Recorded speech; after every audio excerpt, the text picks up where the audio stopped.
ಈ emergency hospital ಕರ್ಮಕಾಂಡ ತುಂಬಾನೇ ಇದೆ. ಮನುಷ್ಯನ ಜೀವಕ್ಕೆ ಬೆಲೆನೇ ಇಲ್ವಾ ಅಂತ ಅನಿಸ್ಬಿಡ್ತು. ಲೇಡಿಗೆ ಸಡನ್ನಾಗಿ ಫಿಟ್ಸ್ ಬರಕ್ಕೆ ಸ್ಟಾರ್ಟ್ ಆಯಿತು. ಇಲ್ಲಿ ಎಮರ್ಜೆನ್ಸಿ ಹಾಸ್ಪಿಟಲ್ಗೆ ಜನ ಹೆಂಗೆ ಬರ್ತಾರೆ ಗೊತ್ತಾ, ಒಂದು ದಿಂಬು ಒಂದು ಬೆಡ್ಶೀಟ್ ಇಟ್ಕೊಂಡು ಬರ್ತಾರೆ. ಇನ್ನೂ 6 ತಿಂಗಳು ವೆಯ್ಟ್ ಮಾಡಬೇಕು ಅಥವಾ ಇನ್ನೂ ದೇಶ ಬಿಟ್ಟೇ ಹೋಗಬೇಕು, ಗೊತ್ತಿಲ್ಲ ಅಪಾಯಿಂಟ್ಮೆಂಟ್ ಸಿಗೋದಕ್ಕೆ. ಹಾಯ್, ನಮಸ್ಕಾರ, ಎಲ್ಲರೂ ಹೇಳಿದ್ರಾ? Welcome back to my channel. ನಾನು ಪ್ರಿಯಾ, ನ್ಯೂಜಿಲ್ಯಾಂಡಿಂದ ಕನ್ನಡ ವ್ಲಾಗ್ಸ್ ಮಾಡ್ತೀನಿ.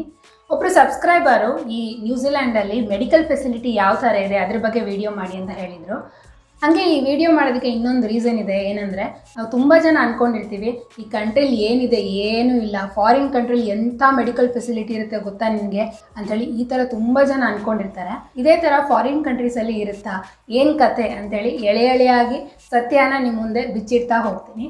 ಇಲ್ಲಿ ಮೆಡಿಕಲ್ ಫೆಸಿಲಿಟಿ ತೀರಾ ಅಂದರೆ ತೀರಾ ವರ್ಸ್ಟ್ ಆಗಿದೆ. ನಾನು ಯಾರಾದರೂ ಹೇಳಿರೋದು ಕೇಳಿರೋದು ಆ ಎಕ್ಸ್ಪೀರಿಯನ್ಸ್ ನಾನು ಹೇಳ್ತಾ ಇಲ್ಲ, ನನ್ನ ಪರ್ಸ್ನಲ್ ಎಕ್ಸ್ಪೀರಿಯನ್ಸ್ನ ನಾನು ಇಲ್ಲಿ ಶೇರ್ ಮಾಡ್ತಾ ಇದ್ದೀನಿ. ಈ ವಿಡಿಯೋ ನೋಡಾದ್ಮೇಲೆ ಇಲ್ಲಿನ ಪರಿಸ್ಥಿತಿ ಯಾವ ಥರ ಇದೆ ಅಂತ ನಿಮಗೆ ಗೊತ್ತಾಗುತ್ತೆ. ಅದಕ್ಕಿಂತ ಮುಂಚೆ ಯಾರಾದರೂ ಫಸ್ಟ್ ಟೈಮ್ ನನ್ನ ಚಾನಲ್ನ ನೋಡ್ತಾ ಇದ್ರೆ ಅಥವಾ ಸಬ್ಸ್ಕ್ರೈಬ್ ಮಾಡದೆ ನೋಡ್ತಾ ಇದ್ರೆ ಪ್ಲೀಸ್ ಸಬ್ಸ್ಕ್ರೈಬ್ ಮಾಡ್ಕೊಳ್ಳಿ ಅಂತ ಹೇಳ್ತಾ ಬನ್ನಿ ಇವತ್ತಿನ ವಿಡಿಯೋನ ಸ್ಟಾರ್ಟ್ ಮಾಡೋಣ. ಫಸ್ಟ್ ಇಲ್ಲಿ 2 ಥರದ ಹಾಸ್ಪಿಟಲ್ಸ್ ಇದೆ. ಒಂದು ನಾರ್ಮಲ್ ಹಾಸ್ಪಿಟಲ್, ಇನ್ನೊಂದು ಎಮರ್ಜೆನ್ಸಿ ಹಾಸ್ಪಿಟಲ್ಲು. ನಾರ್ಮಲ್ ಹಾಸ್ಪಿಟಲ್ಸ್ ಅಂತಂದರೆ ಬೆಳಗ್ಗೆ 8 ಗಂಟೆಯಿಂದ ಸ್ಟಾರ್ಟ್ ಆಗುತ್ತೆ, 5 ಗಂಟೆ ತನಕ, ಸಂಜೆ 5 ಗಂಟೆ ತನಕ ಓಪನ್ ಇರುತ್ತೆ. ಈ ಎಮರ್ಜೆನ್ಸಿ ಹಾಸ್ಪಿಟಲ್ ಅಂತಂದರೆ ಸಂಜೆ 5 ಗಂಟೆಯಿಂದ ಸ್ಟಾರ್ಟ್ ಆಗಿ ಬೆಳಗ್ಗೆ 8 ಗಂಟೆ ತನಕ ಓಪನ್ ಇರುತ್ತೆ. ಸೊ ಇದು ಅಂದರೆ ಸಂಜೆ 6 ಗಂಟೆ ಮೇಲೆ 5 ಗಂಟೆ ಮೇಲೆ ನಮಗೆ ಏನಾದರೂ ಎಮರ್ಜೆನ್ಸಿ ಬಂತು ಅಂತಂದರೆ, ಡಾಕ್ಟ್ರನ್ನ ಮೀಟ್ ಮಾಡಬೇಕು ಅಂತಂದರೆ ನಾರ್ಮಲ್ ಹಾಸ್ಪಿಟಲ್ಸ್ ಓಪನ್ ಇರೋದಿಲ್ಲ, ಎಮರ್ಜೆನ್ಸಿಗೆ ಹೋಗಬೇಕು. ಈ ಎಮರ್ಜೆನ್ಸಿ ಹಾಸ್ಪಿಟಲ್ ಕರ್ಮಕಾಂಡ ತುಂಬಾ ಇದೆ. ಅದನ್ನು ನಾನು ಆಮೇಲೆ ಹೇಳ್ತೀನಿ. ಈಗ ಫಸ್ಟು ನಾರ್ಮಲ್ ಹಾಸ್ಪಿಟಲ್ಸ್ ಪರಿಸ್ಥಿತಿ ಏನು ಅಂತ ಹೇಳ್ತಾ ಹೋಗ್ತೀನಿ. ಫಾರ್ ಎಕ್ಸಾಂಪಲ್, ಇವಾಗ ಶಿವಮೊಗ್ಗದಲ್ಲಿ 100ಕ್ಕಿಂತ ಜಾಸ್ತಿನ ಹಾಸ್ಪಿಟಲ್ಸ್ ಇದೆ ಮತ್ತು ಒಂದು ರಾಶಿ ಡಾಕ್ಟರ್ಸ್ ಇರ್ತಾರೆ. ಪೀಡಿಯಾಟ್ರಿಷಿಯನ್ ಅಂತೆ, ENT ಸ್ಪೆಷಲಿಸ್ಟು, ಹಾರ್ಟ್ ಸ್ಪೆಷಲಿಸ್ಟು ಮತ್ತು ಗೈನಕಾಲಜಿಸ್ಟು ಈ ಥರ. ನನಗೆ ಈ ಹಾಸ್ಪಿಟಲ್ ಸರಿ ಬರದೇ ಇದ್ದರೆ ಇನ್ನೂ 10 ಹಾಸ್ಪಿಟಲಿಗೆ ಹೋಗ್ಬೋದು. ಈ ಡಾಕ್ಟ್ರ್ ನಮಗೆ ಇಷ್ಟ ಆಗಲಿಲ್ಲ ಅಂತಂದರೆ, ಚೆನ್ನಾಗಿ ನೋಡ್ತಿಲ್ಲ ಅಂತಂದರೆ ಇನ್ನೂ ನಾನು 3-4 ಡಾಕ್ಟರ್ಸ್ನ ಚೇಂಜ್ ಮಾಡ್ಬೋದು. ಆದರೆ ಇಲ್ಲಿ ಯಾವ ಥರ ಗೊತ್ತಾ, ನಮ್ಮ ಮನೆ ಯಾವ ಝೋನಲ್ಲಿರುತ್ತೋ ಆ ಝೋನಲ್ಲಿ 1 ಅಥವಾ 2 ಹಾಸ್ಪಿಟಲ್ಸ್ ಇರುತ್ತೆ, ಅಲ್ಲಿಗೇ ಹೋಗಬೇಕು. ಈ ಹಾಸ್ಪಿಟಲ್ಗೆ ಹೋಗಿ ಫಸ್ಟು ರಿಜಿಸ್ಟ್ರ್ ಮಾಡ್ಕೋಬೇಕು. ರಿಜಿಸ್ಟ್ರ್ ಮಾಡಾದಮೇಲೆ ನಮಗೆ ಅಂತಲೇ ಒಬ್ಬರನ್ನ ಅಂದರೆ GPನ ಅಸೈನ್ ಮಾಡ್ತಾರೆ. GP ಅಂದರೆ ಏನಿಲ್ಲ, ಈ MBBS ಡಿಗ್ರಿ ಹೋಲ್ಡರ್ಸ್ನ GP ಅಂತ ಕರೀತಾರೆ. ಸೊ ಇವ್ರ ಹತ್ರನೇ ನಾವು ಇಲ್ಲಿ ಹೋಗಬೇಕು, ಏನೇ ತೊಂದರೆ ಆದ್ರೂ. ನಮಗೆ ಅಸೈನ್ ಮಾಡಿರೋಂಥ GP ನಮಗೆ ಇಷ್ಟ ಆಗಲಿಲ್ಲ ಅಂತಂದರೆ ಅಲ್ಲೇ ಆ ಹಾಸ್ಪಿಟಲ್ನೇ 4-5 GPಗಳು ಇನ್ನೂ ಇರ್ತಾರೆ. ಯಾರು ಬೇಕೋ ಅವ್ರನ್ನ ನಾವು ಸೆಲೆಕ್ಟ್ ಮಾಡ್ಕೊಬೋದು.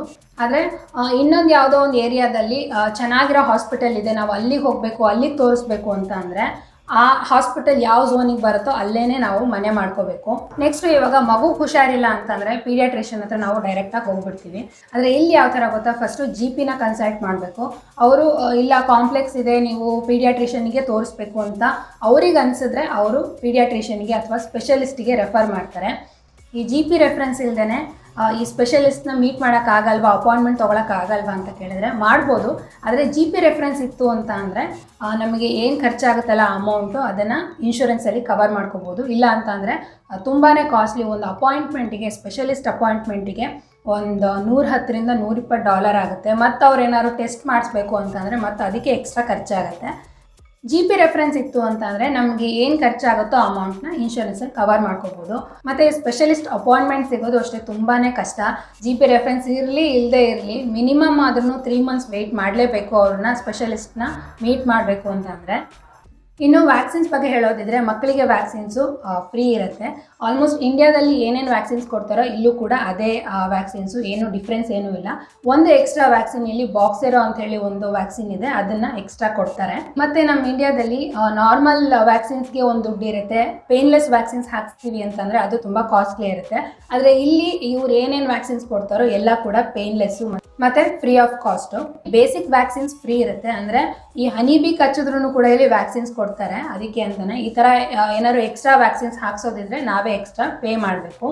ಇನ್ನು ಅಪಾಯಿಂಟ್ಮೆಂಟ್ ಬಗ್ಗೆ, ಇಂಡಿಯಾದಲ್ಲಿ ಅಪಾಯಿಂಟ್ಮೆಂಟ್ನ ಹೆಂಗೆ ತೊಗೊಳ್ತೀವಿ, ಈ ರಿಸೆಪ್ಷನಿಸ್ಟ್ ಹತ್ರ ಕಾಲ್ ಮಾಡಿ ಇಲ್ಲ ಅವ್ರ ಹತ್ರನೇ ಹೋಗಿ ಡಾಕ್ಟ್ರು ಯಾವಾಗ ಸಿಗ್ತಾರೆ ಅಂಥೇಳಿ ಡೇಟ್ ಟು ಟೈಮು ಎಲ್ಲ ಕೊಡ್ತಾರೆ. ಈ ಥರ ನಾವು ಅಪಾಯಿಂಟ್ಮೆಂಟ್ನ ತೊಗೊಳ್ತೀವಿ. ಅವತ್ತಿನ ದಿನವೇ ಮೋಸ್ಟ್ ಆಫ್ ದ ಟೈಮ್ ಸಿಗುತ್ತೆ ಅಪಾಯಿಂಟ್ಮೆಂಟು. ಇಲ್ಲಿ ಯಾವ ಥರ ಗೊತ್ತಾ, ಅಪಾಯಿಂಟ್ಮೆಂಟ್ಗೆ ಮಿನಿಮಮ್ ಆದ್ರೂ 4 to 7 ಡೇಸು ವೆಯ್ಟ್ ಮಾಡಲೇಬೇಕು. ಹಾಗೆಯೇ ರಿಸೆಪ್ಷನಿಸ್ಟ್ ಹತ್ರ ಹೋಗ್ಬಿಟ್ಟು ಅಪಾಯಿಂಟ್ಮೆಂಟ್ ಎಲ್ಲ ತೊಗೊಳ್ಳೋ ಕಾನ್ಸೆಪ್ಟೇ ಇಲ್ಲ. ಈ ಹಾಸ್ಪಿಟಲ್ ವೆಬ್ಸೈಟ್ ಇರುತ್ತೆ, ಅಲ್ಲಿಗೆ ಹೋಗಿ ಆನ್ಲೈನ್ ಆಗಿ ನಾವು ಡಾಕ್ಟ್ರ್ ಯಾವಾಗ ಸಿಗ್ತಾರೆ ಅಂಥೇಳಿ ಡೇಟು ಮತ್ತು ಟೈಮ್ನ ನಾವು ಸೆಲೆಕ್ಟ್ ಮಾಡ್ಕೊಬೇಕು. ತುಂಬಾ ಎಮರ್ಜೆನ್ಸಿ ಇದೆ ಅಂತ ಅಂದರೆ ಹಾಸ್ಪಿಟಲಿಗೆ ಹೋದಾಗ ಈ ರಿಸೆಪ್ಷನಿಸ್ಟ್ ಒಳ್ಳೆಯವರಿದ್ದರೆ ಅವತ್ತಿನ ದಿನ ಸ್ವಲ್ಪ ಟೈಮ್ ಅಡ್ಜಸ್ಟ್ ಮಾಡಿ ನಮಗೆ ಅಪಾಯಿಂಟ್ಮೆಂಟ್ ಕೊಡ್ತಾರೆ. ಇಲ್ಲ ಅಂತಂದರೆ ನಮಗೆ ಯಾವಾಗ ಅಲಾಟ್ ಆಗಿರುತ್ತೋ ಆ ಶೆಡ್ಯೂಲಲ್ಲೇ, ಆ ಅಪಾಯಿಂಟ್ಮೆಂಟ್ ಶೆಡ್ಯೂಲಲ್ಲೇ ನಾವು ಹೋಗಿ ಡಾಕ್ಟ್ರಿಗೆ ತೋರಿಸ್ಕೋಬೇಕು. ಇನ್ನು ಪ್ರಿಸ್ಕ್ರಿಪ್ಷನ್ ಬಗ್ಗೆ, ಈಗ ಇಂಡಿಯಾದಲ್ಲಿ ಡಾಕ್ಟರ್ ಏನಾದ್ರು ನಮಗೆ ಪ್ರಿಸ್ಕ್ರಿಪ್ಷನ್ ಬರ್ಕೊಟ್ರು ಅಂತ ಅಂದರೆ ಆ ಲೈಫ್ ಟೈಮ್ ಫುಲ್ ನಾವು ಪ್ರಿಸ್ಕ್ರಿಪ್ಷನ್ನ ತೊಗೊಂಡು ಫಾರ್ಮಸಿಗೆಲ್ಲ ಹೋಗಿ ಮೆಡಿಸಿನ್ಸ್ನ ತೊಗೊಳ್ತೀವಿ. ಆದರೆ ಇಲ್ಲಿ ಯಾವ ಥರ ಗೊತ್ತಾ, ಬರೀ 3 ಮಂತ್ಸಿಗೆ ಮಾತ್ರ ಪ್ರಿಸ್ಕ್ರಿಪ್ಷನ್ ವ್ಯಾಲಿಡ್ ಇರುತ್ತೆ. ಅದಾದಮೇಲೂ 3 ಮಂತ್ಸ್ ಆದಮೇಲೂ ನಾವು ಪ್ರಿಸ್ಕ್ರಿಪ್ಷನ್ನ ಕಂಟಿನ್ಯೂ ಮಾಡಬೇಕು ಅಂತಂದರೆ ಮತ್ತೆ ಆ ಪ್ರಿಸ್ಕ್ರಿಪ್ಷನ್ನ ರಿನವಲ್ ಮಾಡ್ಕೋಬೇಕು, ಒಂದು $5 ಕೊಟ್ಬಿಟ್ಟು. ಸೊ ಬರೀ 3 ಮಂತ್ಸಿಗೆ ಮಾತ್ರ ಆ ಪ್ರಿಸ್ಕ್ರಿಪ್ಷನ್ನು ವ್ಯಾಲಿಡ್ ಇರುತ್ತೆ. ನಮಗೆ ಈ 35-40 ವರ್ಷ ಆದಮೇಲೆ ಸ್ವಲ್ಪ ಹೆಲ್ತ್ ಕಾನ್ಷಿಯಸ್ನೆಸ್ ಜಾಸ್ತಿ. ಕಂಪ್ಲೀಟಾಗಿ 6 ತಿಂಗಳಿಗೂ ಕೂಡ ಬಾಡಿ ಚೆಕಪ್ಪು, ಹಾಗೆಯೇ ಶುಗರು, BP ಲೆವೆಲ್ ಎಲ್ಲ ಕರೆಕ್ಟಾಗಿದೆಯಾ, ಆಮೇಲೆ ಹಿಮೋಗ್ಲೋಬಿನ್ ಕಂಟೆಂಟ್ ಎಲ್ಲ ಕರೆಕ್ಟಾಗಿದೆಯಾ, ಈ ಥರ ಎಲ್ಲ ನಾವು 6 ತಿಂಗಳಿಗೂ ಕೂಡ ಟೆಸ್ಟ್ ಮಾಡಿಸ್ಕೊತಾ ಇರ್ತೀವಿ. ಅದಕ್ಕೆ ಅಂತಲೇ ನಾವೇನು ಪ್ರಿಸ್ಕ್ರಿಪ್ಷನ್ ಏನೂ ತೊಗೊಳ್ಳೋದಿಲ್ಲ, ಡೈರೆಕ್ಟಾಗಿ ಒಂದು ಡಯಾಗ್ನೋಸ್ಟಿಕ್ ಸೆಂಟ್ರಿಗೆ ಹೋಗ್ತೀವಿ, ಈ ಥರ ಟೆಸ್ಟ್ ಮಾಡಿಸ್ಕೋಬೇಕು ಅಂತ ಹೇಳ್ತೀವಿ, ಅಲ್ಲಿಗೆ ಮುಗೀತು, ಆ ರಿಸಲ್ಟ್ ನಮಗೆ ಕೊಡ್ತಾರೆ. ಇಲ್ಲಿ ಯಾವ ಥರ ಗೊತ್ತಾ, ಈ ಥರ ಡಯಾಗ್ನೋಸ್ಟಿಕ್ ಸೆಂಟ್ರಿಗೆ ಹೋಗಿ ಟೆಸ್ಟ್ ಮಾಡಿಸ್ಕೋಬೇಕು ಅಂತಂದರೆ ಒಂದು GP ರೆಫರೆನ್ಸ್ ಇರಬೇಕು, ಇಲ್ಲ ಅಂತ ಅಂದರೆ ಅಮೌಂಟ್ ಕವರ್ ಆಗೋದಿಲ್ಲ ಇನ್ಶೂರೆನ್ಸಲ್ಲಿ. ಇಲ್ಲ ನಾವಾಗೇ ಓನಾಗಿ ಮಾಡಿಸ್ಕೋತೀವಿ ಅಂತ ಅಂದರೆ ಡಬಲ್ ಮತ್ತು ಟ್ರಿಬಲ್ ಅಮೌಂಟಲ್ಲಿ ಇರುತ್ತೆ. ಈ ಕಂಪ್ಲೀಟ್ ಬಾಡಿ ಚೆಕಪ್ಪು, ಶುಗರು, ಆಮೇಲೆ ಹಿಮೋಗ್ಲೋಬಿನ್ ಟೆಸ್ಟು, ವಿಟಮಿನ್ D, ಈ ಥರದ್ದೆಲ್ಲ ಟೆಸ್ಟ್ ಮಾಡಿಸ್ಕೊಳ್ಳೋದಕ್ಕೆ ಇಲ್ಲಿ ಡಯಾಗ್ನೋಸ್ಟಿಕ್ ಸೆಂಟ್ರಲ್ಲಿ ಎಷ್ಟು ಅಮೌಂಟ್ ತೊಗೊಳ್ತಾರೆ ಅಂತ ಹೇಳಿ ನಾನು ಲೈವ್ ಆಗೇ ತೋರಿಸ್ತಾ ಹೋಗ್ತೀನಿ. ನಾನಿವಾಗ ಈ ನ್ಯೂಜಿಲೆಂಡ್ ಮತ್ತು ಇಂಡಿಯಾದಲ್ಲಿ ಸರ್ಟಿಫೈಡ್ ಲ್ಯಾಬ್ ವೆಬ್ಸೈಟಲ್ಲಿ ಹೋಗಿ ತೋರಿಸ್ತಾ ಇರೋದು. ಇಂಡಿಯಾದಲ್ಲಿ ಈ CBC ಟೆಸ್ಟಿಗೆ $350, ಆದರೆ ನ್ಯೂಜಿಲೆಂಡಲ್ಲಿ ಅದೇ ಟೆಸ್ಟಿಗೆ $20, ಅಂದರೆ ಇಂಡಿಯನ್ ಕರೆನ್ಸಿಲಿ ಹೇಳೋದಿದ್ರೆ $1000 ಆಗುತ್ತೆ. ನೆಕ್ಸ್ಟು ಇಂಡಿಯಾದಲ್ಲಿ HbA1c ಅಂದರೆ 3 ಮಂತ್ಸಿಂದ ಆವ್ರೇಜ್ ಶುಗರ್ ಲೆವೆಲ್ ಎಷ್ಟಿದೆ ಅಂತ ಚೆಕ್ ಮಾಡೋದಕ್ಕೆ $440, ಅಂದರೆ ನ್ಯೂಜಿಲೆಂಡಲ್ಲಿ ಅದಕ್ಕೆ $20 ಅಂತ ಅಂದರೆ $1000 ಆಗುತ್ತೆ. ಈ ವಿಟಮಿನ್ D ಟೆಸ್ಟು ಇಂಡಿಯಾದಲ್ಲಿ ಮಾಡಿಸ್ತೀವಿ ಅಂತಂದರೆ $1550 ಆಗುತ್ತೆ. ಅದೇ ನ್ಯೂಜಿಲೆಂಡಲ್ಲಿ $675 ಅಂತ ಅಂದರೆ $33,750 ಆಗುತ್ತೆ ಒಂದು ವಿಟಮಿನ್ D ಟೆಸ್ಟ್ ಮಾಡಿಸೋದಕ್ಕೆ. ಇದು ನಾರ್ಮಲ್ ಹಾಸ್ಪಿಟಲ್ ಕತೆ. ಇನ್ನು ಎಮರ್ಜೆನ್ಸಿ ಹಾಸ್ಪಿಟಲ್ ಬಗ್ಗೆ ತುಂಬಾ ಹೇಳೋದಿದೆ. ಎಮರ್ಜೆನ್ಸಿ ಹಾಸ್ಪಿಟಲ್ ಅಂತ ಕೇಳಿದ್ರೆ ಸಾಕು ನನಗೆ ಹೊರಡು ತುಂಬ ಅಂದರೆ ತುಂಬಾ ಕೋಪ ಬರುತ್ತೆ. ಯಾಕೆಂದರೆ ಅಲ್ಲಿ ನಮಗಾದ ವರ್ಸ್ಟ್ ಎಕ್ಸ್ಪೀರಿಯನ್ಸು ಏನಂತ ನಾನು ಹೇಳ್ತೀನಿ. ಇಲ್ಲಿ ನ್ಯೂಜಿಲೆಂಡ್ಗೆ ಬಂದಾದಮೇಲೆ ಸ್ವಲ್ಪ ದಿನದಲ್ಲೇ ನನ್ನ ಮಗಳಿಗೆ ಒಂದೇ ದಿನದಲ್ಲಿ 3 ಹಲ್ಗಳು ಬರೋಕ್ಕೆ ಸ್ಟಾರ್ಟ್ ಆಯಿತು. ಆ ಪೇನಿಗೆ ಅವಳಿಗೆ ತುಂಬಾ ಒಂದೇ ಸಲಕ್ಕೆ ಜ್ವರ ಬಂತು.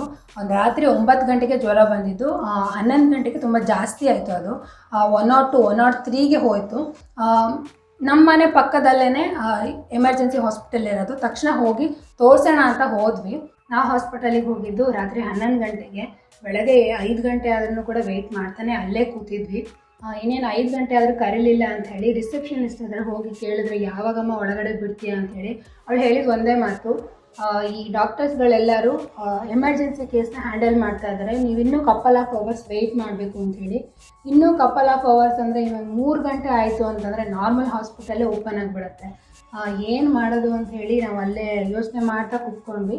ಅಷ್ಟೊತ್ತಿಗೆ ನನ್ನ ಮಗಳದ್ದು ಜ್ವರ ಕಡಿಮೆ ಆಗಿತ್ತು. ನಾವು ವಾಪಸ್ ಬಂದು ಅವತ್ತಿನ ದಿನ ಬೆಳಿಗ್ಗೆ 9-10 ಗಂಟೆಗೆ ನಾರ್ಮಲ್ ಹಾಸ್ಪಿಟಲ್ಗೆ ಹೋಗಿ ತೋರಿಸಿದ್ವಿ. ಅಲ್ಲಿ ಪಾಪ ರಿಸೆಪ್ಷನಿಸ್ಟ್ ಒಳ್ಳೆಯವಳಾಗಿದ್ಲು, ಸ್ವಲ್ಪ ಟೈಮ್ ಅಡ್ಜಸ್ಟ್ ಮಾಡಿ ನಮಗೆ ಅಪಾಯಿಂಟ್ಮೆಂಟ್ ಕೊಟ್ಟರು. ಈ ಟೈಮ್ ಸ್ಲಾಟಲ್ಲಿ ತುಂಬಾ ಇನ್ಸಿಡೆಂಟ್ಸ್ ನಡೀತು. ಅದೇನಂತ ನಾನು ಹೇಳ್ತೀನಿ. ನಾವು ಬರೋಕ್ಕಿಂತ ಮುಂಚೆ, ನಾವು ಬಂದಾದ್ಮೇಲೂ ಕೂಡ ಒಂದಿಬ್ಬರು ಪೇಷಂಟ್ಸು, ಅದರಲ್ಲಿ ಒಬ್ಬ ಅವನು ಏನು ಆಕ್ಸಿಡೆಂಟ್ ಮಾಡ್ಕೊಂಡಿದ್ನೋ ಅಥವಾ ಯಾರ ಹತ್ರನೋ ಹೊಡೆದಾಡ್ಕೊಂಡಿದ್ನೋ ಗೊತ್ತಿಲ್ಲ, ಈ ಒಂದು ಕಣ್ಣು ಫುಲ್ಲು ದಪ್ಪ ಆಗಿಬಿಟ್ಟು ಏನೋ ನೀಲಿ ಕಟ್ಬಿಟ್ಟಿತ್ತು. ಫುಲ್ ಇಷ್ಟು ದಪ್ಪ ಆಗಿಬಿಟ್ಟು ನೀಲಿ ಕಟ್ಬಿಟ್ಟಿತ್ತು. ಮತ್ತು ಇನ್ನೊಬ್ಬನಿಗೆ ಈ ಕೈ ಪೂರ್ತಿ ಕಟ್ಟಾಗಿ ಬ್ಲಡ್ ಬರೋಕ್ಕೆ ಸ್ಟಾರ್ಟ್ ಆಗಿತ್ತು. ಬ್ಲಡ್ ಸುರಿತಾ ಇತ್ತು. ಅವರಿಬ್ಬರು ಕೂಡ ನಾವು ಬರೋಕ್ಕಿಂತ ಮುಂಚೆನೇ ಬಂದಿದ್ರು. ಬಂದಾದ್ಮೇಲೂ ಕೂಡ ಅವರನ್ನು ಕರೆದೇ ಇರಲಿಲ್ಲ. ನೆಕ್ಸ್ಟ್ ಇನ್ನೊಂದು ಇನ್ಸಿಡೆಂಟ್ ಏನಂದರೆ, ನಾವು ಕೂತಿದ್ದು ಸ್ವಲ್ಪ ದೂರದಲ್ಲೇ ಒಬ್ಬರು ಲೇಡಿಗೆ ಸಡನ್ನಾಗಿ ಫಿಟ್ಸ್ ಬರೋಕ್ಕೆ ಸ್ಟಾರ್ಟ್ ಆಯಿತು. ಅವ್ರ ಹಸ್ಬೆಂಡು ಹೆಲ್ಪಿಗೆ ಅಂತ ಕರೆದ್ರು. ಇದೇ ಥರ ಇಂಡಿಯಾದಲ್ಲಿ ಏನಾದ್ರು ಆಗಿದ್ದಿದ್ರೆ ಎಷ್ಟು ಫಾಸ್ಟಾಗಿ, ಎಷ್ಟು ಕ್ವಿಕ್ಕಾಗಿ ಟ್ರೀಟ್ಮೆಂಟ್ಗೆ ಅಂತ ಕರ್ಕೊಂಡು ಹೋಗ್ತಿದ್ರು ಅಲ್ವಾ. ಇಲ್ಲಿ ಯಾವ ಥರ ಗೊತ್ತಾ, ಈ ನರ್ಸ್ಗಳು ಈ ಆಮೆ ನಡ್ಕೊಂಬರುತ್ತಲ್ಲ ಆ ಥರ ಸ್ಲೋ ಮೋಷನ್ನಲ್ಲಿ ಆ ಸ್ಟ್ರೆಚರ್ನ ಎಳ್ಕೊಂಡು ಬರ್ತಾ ಇದ್ದಾರೆ. ಆಮೇಲೆ ಆ ಪೇಷಂಟ್ನ ಸ್ಟ್ರೆಚರ್ ಮೇಲೆ ಮಲಗಿಸ್ಕೊಂಡ್ರು. ಅದಾದಮೇಲೆ ಆ ಒಂದು ಪೀಡಿಯಾಟ್ರಿಷಿಯನ್ ರೂಮಿಂದ ಒಬ್ಬರು ಡಾಕ್ಟ್ರು ಮತ್ತು ಅಸಿಸ್ಟೆಂಟು ನೋಡೋಕ್ಕೆ ಅಂತ ಬಂದರು. 2 ಸೆಕೆಂಡ್ ನೋಡಿದ್ರು, 2-3 ಸೆಕೆಂಡ್ ನೋಡಿದ್ರು, ವಾಪಸ್ಸು ನಕೋತಾ ಹೋಗ್ತಾ ಇದ್ದಾರೆ. ನಿಜವಾಗ್ಲೂ ನಂಗೆ ಅವತ್ತು ಅನಿಸಿದ್ದು ಏನು ಇಲ್ಲಿ ಏನೋ ಮನುಷ್ಯನ ಜೀವಕ್ಕೆ ಬೆಲೆನೇ ಇಲ್ವಾ ಅಂತ ಅನ್ನಿಸ್ಬಿಡ್ತು. ಈ ಥರ ಆಯಿತು ಅಂಥೇಳಿ ನಮ್ಮ ಓನರ್ಗೂ ನಾವು ಒಂದ್ಸಲ ಹೇಳಿದ್ವಿ. ಅವ್ರು ಹೇಳಿದ್ದೇನು ಗೊತ್ತಾ, ನನಗೂ ಕೂಡ ಹಾರ್ಟ್ ಅಟ್ಯಾಕ್ ಆಗಿತ್ತು, ನಾನು ಹೋದರೆ 8 ಅವರ್ಸ್ ನನ್ನನ್ನು ಕೂಡ ವೆಯ್ಟ್ ಮಾಡಿಸಿದ್ದಾರೆ ಅಂಥೇಳಿ. ಈ ಎಮರ್ಜೆನ್ಸಿ ಹಾಸ್ಪಿಟಲಿಗೆ ಹೋದರೆ ಫಸ್ಟು ಪ್ರಿಲಿಮಿನರಿ ಟೆಸ್ಟ್ ಅಥವಾ ಪ್ರಿಲಿಮಿನರಿ ಅನಾಲಿಸಿಸ್ ಅಂತ ಮಾಡ್ತಾರೆ. ಆ ಅನಾಲಿಸಿಸಲ್ಲಿ ತುಂಬಾ ಕ್ರಿಟಿಕಲ್ ಸಿಚುವೇಶನ್ ಏನಾದ್ರು ಇತ್ತು ಅಂತಂದರೆ ಪೇಷಂಟ್ಗೆ ಡಾಕ್ಟರ್ ಹತ್ರ ಕರ್ಕೊಂಡು ಹೋಗ್ತಾರೆ. ಇಲ್ಲ ಅಂತಂದರೆ ದಿನಗಟ್ಟಲೆ ಅಲ್ಲಿ ವೆಯ್ಟ್ ಮಾಡಬೇಕು. ನಾನು ಆವಾಗಲೇ ಹೇಳಿದೆ ನಮ್ಮ ಓನರ್ಗೂ ಕೂಡ ಇಲ್ಲಿ ಹಾರ್ಟ್ ಅಟ್ಯಾಕ್ ಆಗಿತ್ತು ಅಂಥೇಳಿ. ಇಲ್ಲಿ ಯಾವಾಗಾದರೂ ಹಾರ್ಟ್ ಅಟ್ಯಾಕ್ ಆಗಲಿ ಈ ಪ್ರಿಲಿಮಿನರಿ ಟೆಸ್ಟ್ ಮಾಡಿದಾಗ BP ನಾರ್ಮಲ್ ಇತ್ತು ಅಂತಂದರೆ ಮತ್ತು ಅವ್ರು ಏನು ರೀಡಿಂಗ್ಸ್ ತೊಗೊಳ್ತಾರಲ್ಲ ಅದೆಲ್ಲ ನಾರ್ಮಲ್ ಇತ್ತು ಅಂತಂದರೆ ಆ ವ್ಯಕ್ತಿ ಫಿಟ್ ಆ್ಯಂಡ್ ಫೈನ್ ಆಗಿದ್ದಾನೆ ಅಂತಲೇ ಅರ್ಥ. ಅಂದರೆ ಏನು ಎಮರ್ಜೆನ್ಸಿ ಸಿಚುವೇಶನ್ ಇಲ್ಲ, ಇವನನ್ನು ನಾವು ಸ್ವಲ್ಪ ಟೈಮ್ ಆದಮೇಲೂ ಕೂಡ ಅಟೆಂಡ್ ಮಾಡ್ಬೋದು ಅಂಥೇಳಿ ಇವ್ರುಗಳ ಲೆಕ್ಕಾಚಾರ ಇಲ್ಲಿ. ಇದು ನೋಡಿಬಿಟ್ಟು ಏನಪ್ಪ ಇಲ್ಲಿ ನಮ್ಮ ಮೆಡಿಕಲ್ ಫೆಸಿಲಿಟಿ ಯಾವ ಥರ ಇದೆ ಅಂತ ಅನ್ನಿಸ್ಬಿಟ್ಟು, ಇದೇ ಥರ ನಾನು ಇವಾಗ ಹೇಳಿದ್ನಲ್ಲ ಎಕ್ಸಾಂಪಲ್ಸು, ಇದೆಲ್ಲ ಇಂಡಿಯಾದಲ್ಲಿ ತುಂಬಾ ಎಮರ್ಜೆನ್ಸಿ ಕೇಸಸ್ ಅಂತ ಕನ್ಸಿಡರ್ ಮಾಡ್ತಾರೆ. ಇದೇ ಥರ ಏನಾದ್ರು ಇಂಡಿಯಾದಲ್ಲಿ ಮಾಡಿದ್ರೆ ಡಾಕ್ಟ್ರನ್ನ ಬ್ಯಾನ್ ಮಾಡ್ತಾರೆ ಮತ್ತು ಹಾಸ್ಪಿಟಲ್ನ ಮುಚ್ಚಿಸೇ ಬಿಡ್ತಾರೆ. ನಾವು ಕರೆಕ್ಟ್ ಹಾಸ್ಪಿಟಲ್ಗೆ ಕರೆಕ್ಟ್ ಡಾಕ್ಟ್ರಿಗೆ ತೋರಿಸಿದ್ರೆ ಕರೆಕ್ಟಾಗಿ ಟ್ರೀಟ್ಮೆಂಟ್ ಕೊಡ್ತಾರೆ. ಆದರೆ ಇಲ್ಲಿ ಈ ಥರ ದೇಶಗಳಲ್ಲಿ ಎಮರ್ಜೆನ್ಸಿ ಅಂತಂದರೆ ಯಾವ ಥರ ಗೊತ್ತಾ, ನೆಕ್ಸ್ಟ್ ಮಿನಿಟ್ಟು ಒಬ್ಬ ಮನುಷ್ಯ ಸತ್ತು ಹೋಗ್ತಾನೆ ಅಂತ ಅಂದರೆ ಮಾತ್ರ ಇಲ್ಲಿ ಎಮರ್ಜೆನ್ಸಿ ಅಂತ ಕನ್ಸಿಡರ್ ಮಾಡ್ತಾರೆ.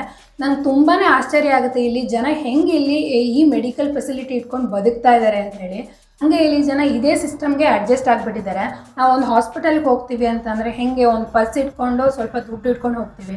ಆದರೆ ಇಲ್ಲಿ ಎಮರ್ಜೆನ್ಸಿ ಹಾಸ್ಪಿಟಲ್ಗೆ ಜನ ಹೆಂಗೆ ಬರ್ತಾರೆ ಗೊತ್ತಾ, ಒಂದು ದಿಂಬು ಒಂದು ಬೆಡ್ಶೀಟ್ ಇಟ್ಕೊಂಡು ಬರ್ತಾರೆ. ಯಾಕೆಂದರೆ ಅವ್ರಿಗೆ ಗೊತ್ತು ಒಂದು ಸಲ ಎಮರ್ಜೆನ್ಸಿ ಹಾಸ್ಪಿಟಲಿಗೆ ಹೋದರೆ ಮಿನಿಮಮ್ ಆದ್ರೂ 1 ದಿನ ವೆಯ್ಟ್ ಮಾಡಲೇಬೇಕು ಅಂಥೇಳಿ.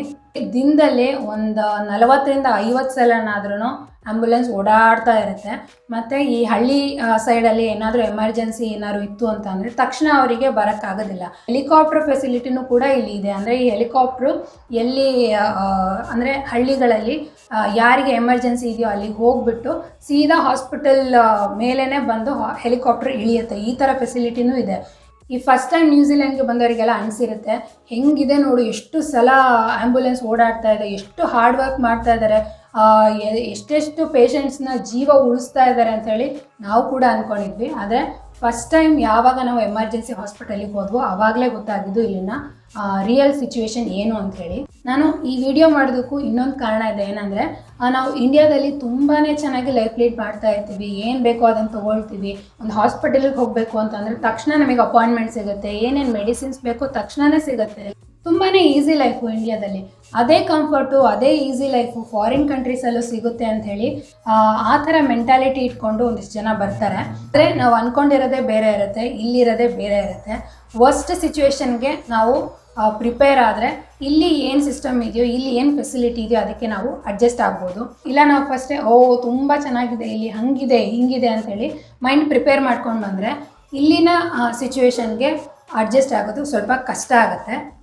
ಇಂಡಿಯಾದಲ್ಲಿ ನಾವು ಚೆನ್ನಾಗಿರೋ ಹಾಸ್ಪಿಟಲು ಚೆನ್ನಾಗಿರೋ ಡಾಕ್ಟರ್ ಹತ್ರ ಹೋದರೆ ಕರೆಕ್ಟಾಗಿ ಟ್ರೀಟ್ಮೆಂಟ್ ಕೊಡ್ತಾರೆ.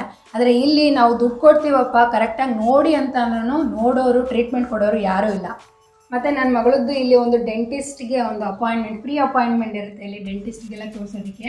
ಆ ಅಪಾಯಿಂಟ್ಮೆಂಟ್ಗೆ ಈಗ ಆಗಲೇ ಕಾಯ್ತಾ 2 ತಿಂಗಳಾಯಿತು, ಇನ್ನೂ ಅಪಾಯಿಂಟ್ಮೆಂಟ್ ಸಿಕ್ಕಿಲ್ಲ ನಮಗೆ. ಇನ್ನೂ 6 ತಿಂಗಳು ವೆಯ್ಟ್ ಮಾಡಬೇಕು ಅಥವಾ ಇನ್ನೂ ದೇಶ ಬಿಟ್ಟೇ ಹೋಗಬೇಕು ಗೊತ್ತಿಲ್ಲ ಅಪಾಯಿಂಟ್ಮೆಂಟ್ ಸಿಗೋದಕ್ಕೆ. ಈ ಬೇರೆ ಕಂಟ್ರಿಗೆಲ್ಲ ಕಂಪೇರ್ ಮಾಡಿದ್ರೆ ಇಂಡಿಯಾದಲ್ಲಿ ಮೆಡಿಕಲ್ ಫೆಸಿಲಿಟಿ ತುಂಬಾ ಚೆನ್ನಾಗಿದೆ. ನಮಗೇನೋ ಹುಷಾರಿಲ್ಲ ಅಂಥೇಳಿ ತೋರ್ಸಕ್ಕೆ ಹೋದರೆ ಟಕ್ ಅಂಥೇಳಿ ಏನು ಅದು ಸರಿ ಹೋಗೋದಕ್ಕೆ ಏನು ಮೆಡಿಸಿನ್ ಬೇಕೋ ಅದನ್ನ ಕೊಡ್ತಾರೆ. ಮತ್ತು ದಿನಗಟ್ಟಲೆ ವೆಯ್ಟ್ ಮಾಡಬೇಕು, 3 ತಿಂಗಳು ವೆಯ್ಟ್ ಮಾಡಬೇಕು ಒಬ್ಬರು ಡಾಕ್ಟ್ರನ್ನ ನೋಡೋದಕ್ಕೆ ಅಂಥೇಳಿ. ಆ ಥರ ಎಲ್ಲ ವೆಯ್ಟಿಂಗ್ ಪೀರಿಯಡ್ ಅಂತೂ ಇಲ್ಲವೇ ಇಲ್ಲ. ಈ ಥರ ಇನ್ಫಾರ್ಮೇಷನ್ನು ತುಂಬ ಜನಕ್ಕೆ ಗೊತ್ತಿರೋದಿಲ್ಲ. ನಾವೇನು ಅಂದ್ಕೊಳ್ತೀವಿ ಇಂಡಿಯಾದಲ್ಲೇ ಏನೋ ಮೆಡಿಕಲ್ ಫೆಸಿಲಿಟಿ ಚೆನ್ನಾಗಿಲ್ವೇನೋ, ಬೇರೆ ದೇಶದಲ್ಲೆಲ್ಲ ಸೂಪರ್ ಆಗಿದೆ ಮೆಡಿಕಲ್ ಫೆಸಿಲಿಟಿ ಅಂತ ಅಂದ್ಕೊಳ್ತೀವಿ. ಅದೇ ನಾವು ಕೇಳಿಸ್ಕೊಂಡಿರೋದು ಬೇರೆಯವ್ರು ಹೇಳೋ ಅಂತೆಕಂತೆಗಳು ಮಾತ್ರ. ಇಲ್ಲಿಗೆ ಬಂದ್ರೇ ಗೊತ್ತಾಗೋದು ಇಲ್ಲಿ ಏನು ರಿಯಾಲಿಟಿ ಇದೆ ಅಂತ ಹೇಳಿ. ನೀವು ಅನ್ಕೋಬೋದು ಇದು ಬರೀ ನ್ಯೂಜಿಲ್ಯಾಂಡಲ್ಲಿ ಮಾತ್ರ ಇದೆ ಈ ವ್ಯವಸ್ಥೆ ಅಂತ ಹೇಳಿ. ಅಲ್ಲ, ನನ್ನ ಫ್ರೆಂಡ್ಸು ಜರ್ಮನಿಲೂ ಇದ್ದಾರೆ, UK ಇದ್ದಾರೆ, ಅಮೇರಿಕಾದಲ್ಲೂ ಇದ್ದಾರೆ.